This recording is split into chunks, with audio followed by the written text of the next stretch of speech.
Assalamualaikum warahmatullahi wabarakatuh. Waalaikumsalam warahmatullahi wabarakatuh. Pak Erda, gimana kabarnya? Alhamdulillah baik, Pak. Baik ya? Iya. Alhamdulillah kita sudah sampai pada termin terakhir dari pendidikan guru gerak, yaitu pada pendampingan individu yang kelima Pak ya. Hari Iya. ini tanggal 7 September 2024. Terlihat langsung ya. Bapak, dalam kegiatan kelima ini saya ingin mengecek kembali yang pertama tentang apa yang sudah Bapak lakukan selama kurang lebih sebulan belakangan ini. Di dalam program yang kita susun, Bapak semestinya sudah melakukan istilahnya pembimbingan terhadap rekan sejawat yang ada di sini. Untuk apa? Untuk melaksanakan pembelajaran yang berpihak pada murid, itu dengan cara membuat RPP berdiferensiasi. Apakah itu sudah Bapak lakukan? Sudah, Pak. Sudah ya. Dengan guru siapa yang Bapak bimbing? Dengan Pak Nur. Oh, dengan Pak Nur. Ya. Salam kenal Pak Nur. Salam, Pak. Ya. Jadi benar Pak Heda sudah membimbing Bapak untuk membuat RPP yang berdiferensiasi.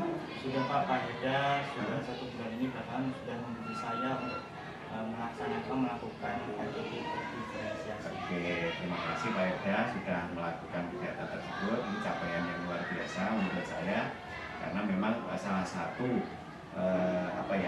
peran guru penggerak itu mesti bisa menggerakkan rekan sejawat. Kemudian yang berikutnya, tidak berhenti hanya di ketika membuat RPP-nya saja, tapi sampai dengan merevisinya. Apakah itu juga sudah dilakukan? Sudah, Pak. Sudah ya. Kemudian setelah revisi akan dicoba diterapkan di kelas. Tentunya seperti itu ya. Nah, ketika mau diterapkan di kelas itu ada percakapan pra pembelajaran. Jadi sebelum masuk ke kelas ada semacam dialognya antara Pak Erda Gosandi sebagai coach dan Pak Nur sebagai coachnya. Apakah itu pun sudah dilakukan? Sudah. Sudah juga. Baik, terima kasih. Nah, kemudian setelah dilakukan percakapan pra pembelajaran, kemudian dilaksanakan observasi pembelajaran. Yaitu Pak Erda mestinya adalah menghadiri kelasnya Pak Nur, kemudian melihat praktik pembelajarannya sesuai dengan apa yang disepakati pada pra-observasi tadi, pada percakapan pra-observasi pembelajaran. Dan tentu peran Pak Heda sebagai coach tidak boleh mengganggu jalannya kelas. Apakah itu pun sudah dilaksanakan Bapak? Alhamdulillah sudah, Pak. Sudah, berarti hari ini kita sudah siap untuk melaksanakan dialog atau percakapan pasca observasi ya Bapak. Kemudian untuk percakapan ini, jika Bapak punya catatan-catatan silahkan disiapkan, mungkin daftar pertanyaannya, termasuk dokumen-dokumen yang Bapak telah buat ketika melakukan observasi dan pra-observasi. Ada Bapak dokumennya? Oke, silahkan. Mungkin supaya Bapak juga enak dalam melakukan percakapan, disiapkan dulu daftar pertanyaan yang perlu Bapak tanyakan ke Pak Nur. Waktunya cukup panjang Pak, kurang lebih adalah 50 menit, jadi ada 10 menit kita untuk persiapan. Ini tadi nanti juga ada 10 menit untuk koleksi kegiatan kita. Apakah sudah siap dilaksanakan untuk dialog pasca observasi? Silakan. Saya hanya menyimak Pak ya. Terima kasih. Baik, Pak. Assalamualaikum warahmatullahi wabarakatuh. Waalaikumsalam warahmatullahi wabarakatuh. Pak Adi, gimana kabarnya Pak Nur hari ini? Baik, alhamdulillah Pak Adi kamu sehat. Hari ini kita ada percakapan ya Pak Nur, observasi yang sebelumnya saya sudah melakukan supervisi di dalam kelas Bapak ya Pak ya. Yang ingin saya tanyakan ini di sini nanti saya akan menyampaikan beberapa pertanyaan, yaitu adapun tujuan yang ingin Bapak capai dari pembelajaran yang Bapak lakukan kemarin, menurut Bapak, apakah sudah tercapai atau belum? Alhamdulillah Pak, secara keseluruhan pembelajaran yang sudah saya lakukan sudah tercapai, dan tujuan pembelajaran yang ingin dicapai yaitu anak didik itu mampu memahami konsep awal mengenai materi dari matematika, yaitu pecahan. Peserta didik juga mampu memberikan contoh mengenai pecahan dalam bentuk gambar peserta didik juga mampu memahami jenis-jenis pecahan juga dan mampu mengimplementasikan dari pecahan itu sendiri. Ya, ya, saya kemarin juga melihat Bapak juga sudah bagus dalam perencanaan dan juga capaian yang Bapak sampaikan juga menurut saya juga sudah sangat baik ya Pak ya. Nah, terus menurut Bapak nih strategi yang Bapak lakukan kemarin itu yang sudah kita kita diskusikan sebelumnya, menurut Bapak ada nggak sih hambatan atau tantangan yang selama Bapak melaksanakan pembelajaran? Selama yang saya lakukan, hambatan tantangan itu pasti ada. Misalnya seperti ketika saya menggunakan strategi dan pembelajaran itu medianya menggunakan fasilitator, menggunakan gambar. Pas waktu itu ada kendala teknis saja ya. Kalau untuk kendala secara operasional di dalam pembelajaran itu lancar-lancar saja, mungkin hanya kendala teknis yang mati listrik dan lain-lain itu pasti itu tidak bisa kita sangka juga gitu. Makanya strategi untuk apa? Saya strategi lainnya sudah menyiapkan mengenai gambar yang sudah saya print itu untuk mensiasati dari kendala-kendala yang secara teknis itu. Misalnya gambar pecahan saya bisa, untung saya sudah printkan dan mensiasati kebutuhan-kebutuhan lain yang tidak terpenuhi. Di sini Bapak juga menurut saya juga tapi ya jadi untuk menghadapi hambatan yang Bapak hadapi, Bapak di situ mengerti gambar-gambar pecahan jadi untuk mensiasati kejadian dia. Sejauh ini mana area pengembangan yang sudah Bapak sampaikan tadi, apakah sudah berhasil dalam kelas atau untuk tujuan pembelajaran, sasaran pembelajaran, area pengembangan yang saya capai, yang ingin saya capai di kelas itu pastinya dari segi kognitif dan psikomotor. Kalau dari segi afektif mungkin semua wali kelas ataupun guru kelas juga sudah melaksanakan. Tapi kalau kognitif dan psikomotor itu kan pasti tergantung bagaimana materi atau tujuan pembelajaran itu dicapai. Misalnya kayak secara kognitif itu bagaimana tingkat pemahaman siswa terhadap materi dari pecahan itu sendiri dan bagaimana jenis-jenis pecahan itu sendiri kan secara kognitif, secara pemahaman, secara konsep itu mereka harus tahu. Dan saya berusaha untuk memenuhi kebutuhan anak didik sesuai dengan kemampuan mereka secara kognitif. Tentunya yang siswa yang memang, karena kita tidak bisa menyamakan peserta didik dalam kelas.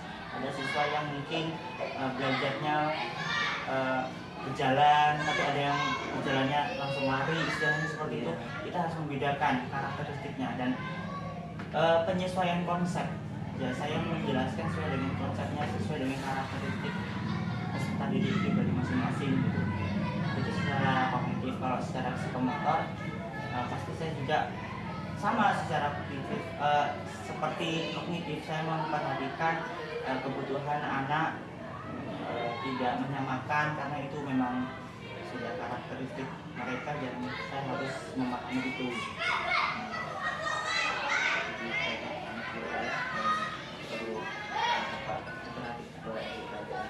Baik, bagaimana perasaan Bapak pasca observasi kelas yang sudah saya lakukan kemarin, Pak?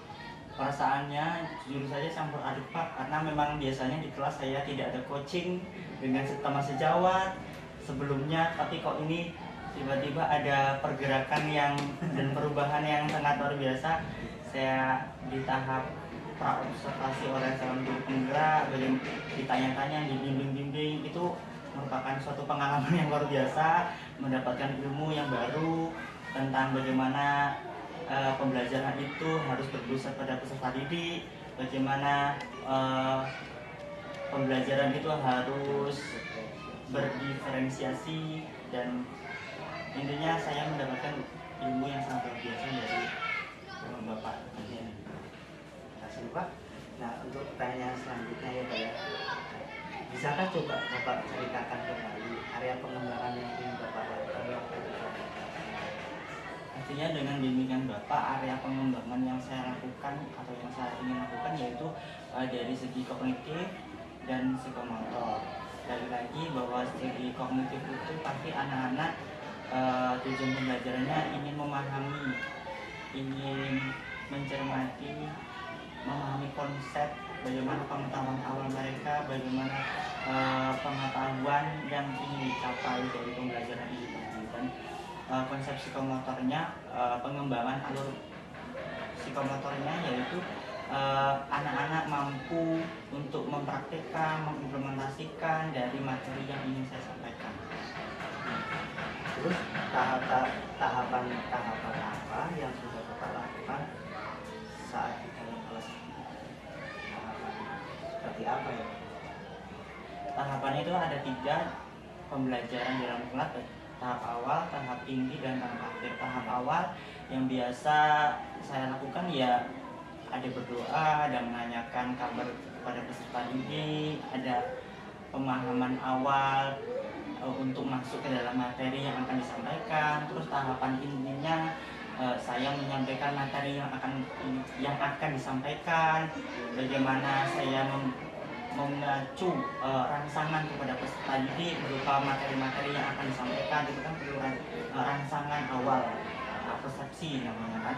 Terus baru nanti di tahap inti itu nanti masuklah ke materi dengan saya pertama menjelaskan melalui video, melalui gambar tentang apa yang dimaksud dengan pecahan, apa yang dimaksud dengan pecahan yang penyebut sama, penyebut beda, jenis pecahan, dan lain-lain. Masuk ke tahapan akhir yaitu pastinya memberikan refleksi umpan balik kepada peserta. Ya, di sini sudah sangat bagus sekali ya Pak, dari tahap-tahapan, dari persiapan yang sudah Bapak lakukan yang saya observasi kemarin. Nah, sejauh ini Pak, area pengembangan mana yang sudah Bapak sampaikan tadi, apakah sudah berhasil atau belum? Baik Pak, secara keseluruhan area pengembangan yang saya sampaikan di kelas mayoritas sudah bagus, sudah baik, sudah tercapai alhamdulillah. Misalnya kayak area pengembangan kognitif, mayoritas anak didik saya sudah mengetahui bagaimana konsep pecahan dalam kehidupan sehari-hari, bagaimana mengimplementasikan itu kan dari segi psikomotor juga, bagaimana pecahan itu bisa diimplementasikan di kehidupan sehari-hari dalam bentuk soal cerita dan lain, menyelesaikan permasalahan yang ada dalam soal cerita itu juga suatu area pengembangan psikomotor juga. Dan mayoritas anak didik saya juga sudah memahami, sudah mampu untuk memahami, mengimplementasikan materi yang disampaikan. Bagus sekali Pak ya, dari tahapan, dari area pengembangan yang sudah Bapak lakukan.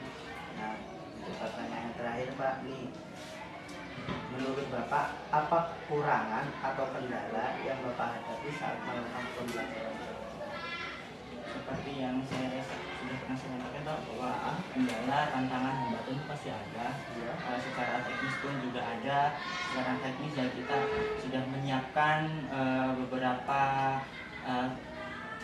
metode pembelajaran, beberapa media pembelajaran yang menggunakan listrik, kayak laptop. Itu kan kita harus mengantisipasi kalau ada kejadian tak terduga, dan kita harus mensiasatinya supaya pembelajaran tetap berlangsung gitu ya. Misal LCD proyektor itu untuk listrik, kalau misalnya listrik mati ya saya harus menyiapkan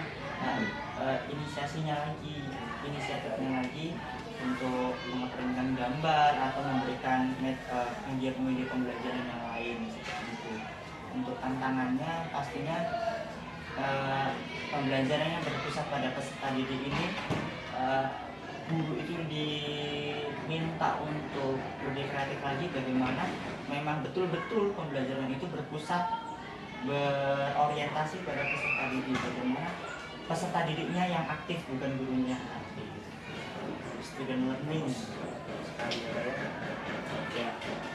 Baik Pak, Ya itu tadi obrolan kita di dalam observasi tadi. Di sini menurut saya Pak ya, Bapak sudah sangat baik dalam penggunaan media pembelajaran. Itu berarti Bapak nggak cuma memakai satu media, tapi beberapa media yang Bapak gunakan dalam pembelajaran itu mensiasati. Misalkan di waktu pembelajaran Bapak menambahkan segala macam ya Pak ya. Nah, pembelajaran yang Bapak berikan juga sudah menurut saya juga tepat dan dapat memberikan pembelajaran yang bermakna bagi siswa, pengalaman bagi pendidik untuk terus melakukan aplikasi ya Pak ya. Dan ya demikian Pak percakapan pasca observasi kita hari ini. Nah menurut saya juga Bapak sudah baik dalam menjalankan pembelajaran yang berdiversifikasi dan dalam penggunaan media Bapak juga sudah disiasati dari masalah-masalah yang ada di kelas ya. Terima kasih Pak atas waktunya. Assalamualaikum warahmatullahi wabarakatuh. Waalaikumsalam. Oke, luar biasa. Walaupun saya tidak melihat praktek pembelajarannya secara keseluruhan, saya lihat dari videonya. Ini sudah menunjukkan bahwa Pak Eda melakukan tugasnya. Mudah-mudahan demikian ya. Tapi Pak Nur juga nggak kalah hebat tadi. Ketika menyampaikan tadi ada satu benang merah ya. Misalnya kita kan coba pakai katanya LCD proyektor. Gimana kalau tiba-tiba listrik mati? Apa yang harus saya lakukan? Itu pun udah diantisipasi. Oh ternyata nyiapin bahan tercetak gitu. Sudah siap sehingga nanti ketika LCD mati kita nggak kupek nunggu listrik hidup kan gitu. Kalau itu dilakukan nggak menjadi pembelajaran dong jadinya. Gitu. Kemudian dari Pak Eda sendiri juga sudah bagus ya, walaupun tadi belum cukup waktu sampai dengan 60 menit, tapi secara poin-poin yang saya dengarkan itu Bapak sudah menanyakan semua aspek yang harusnya Bapak gali dari Koji, yaitu dari Pak Nur, untuk meningkatkan kualitas pembelajarannya yang akan beliau lakukan gitu. Contohnya tadi misalnya ketika bertanya apa nih yang sudah baik gitu.